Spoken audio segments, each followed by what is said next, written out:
Wild animals and wild places. You can't have one without the other, and nobody understands that better than hunters. If you like to hunt, fish, or shoot, you've got a lot to be proud of. Hi, I'm Brandon Bates. You know, wildlife and the places they live are around today because of people like you and me.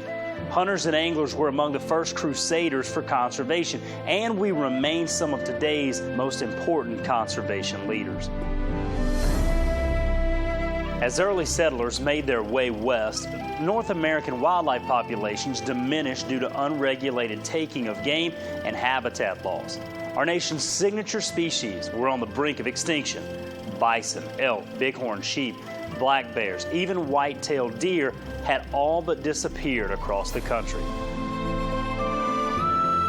Hunters and anglers realized they needed to set limits in order to protect what they loved. They saw that the time had come to assume responsibility for the stewardship of our amazing natural resources. Hunters like Theodore Roosevelt, George Bird Grinnell rallied fellow sportsmen across the nation around two fundamental principles: that fish and wildlife belong to all Americans, and that they needed to be managed in a way that their populations will be sustained forever. This is the foundation of the North American wildlife conservation model. These ideas might seem like common sense today, but back then they were radical and fueled by a conservation revolution that saved dozens of species. Hunting became regulated by licensing and guided by scientific research. The charge by sportsmen led to a ban on market hunting, so wildlife would no longer be killed in mass for profit. Hunters drafted legislation that made it illegal to waste game meat. Most importantly, they ensured that game laws were created with the support of the people. These principles of the North American wildlife conservation model are explained more fully by a set of guidelines known as the 7 Sisters for Conservation. Sister number 1, wildlife is held in the public trust. Sister number 2, prohibition on commerce of dead wildlife. Sister 3, democratic rule of law. Sister 4, hunting opportunity for all. Sister number 5, non-frivolous use.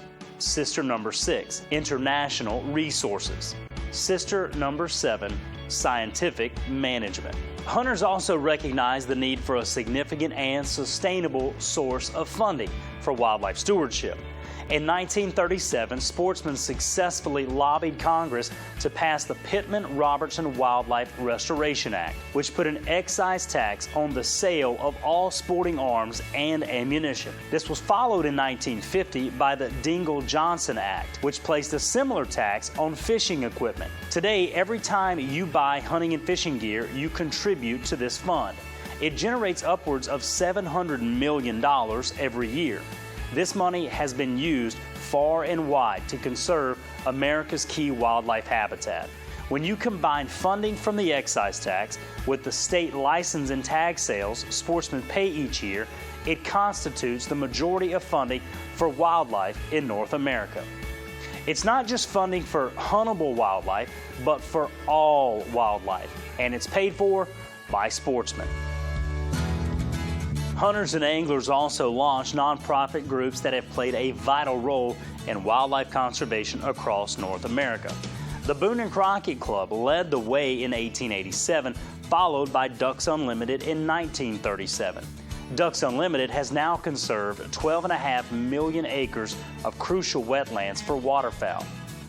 Launched just 27 years ago in 1984, the Rocky Mountain Elk Foundation has protected or enhanced more than 6 million acres of vital habitat for elk and other wildlife. And the Elk Foundation has opened more than 625,000 acres of long off-limits land for the public to hunt, fish, or otherwise enjoy. Our North American model of wildlife conservation is second to none.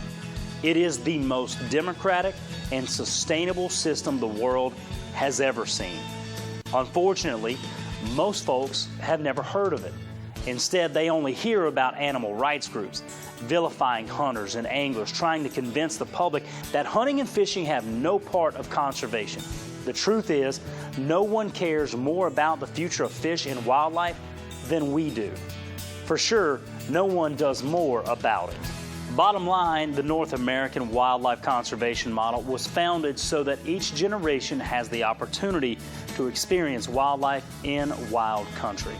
It's up to us to spread the good word about conservation to non-hunters so wildlife may be enjoyed by all of us for generations to come. So please do your part. Speak up and stand proud for hunting, fishing, and shooting.